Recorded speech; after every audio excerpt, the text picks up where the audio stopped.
because for them it looked similar to gamma, but had an extra line, hence it was a double gamma, or digamma. It was eventually dropped from the Greek alphabet, but it stayed on in the Latin alphabet and became our letter F. But the Greeks also added a slightly different version of the digamma to the end of their alphabet and called it upsilon. Remember that the Greeks added vowels to the alphabet, and this letter was one of their vowels, something close to what we call the vowel U. However, in the Latin version of the alphabet, this letter was split into V and Y, and the letter V ended up playing several roles at once.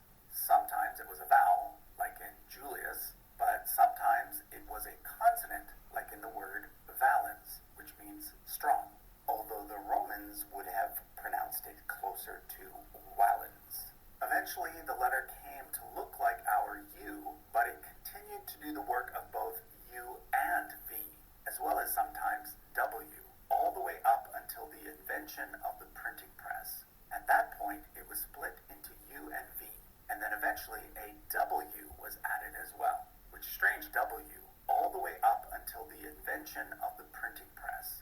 At that point, it was split into U and V, and then eventually a W was added as well.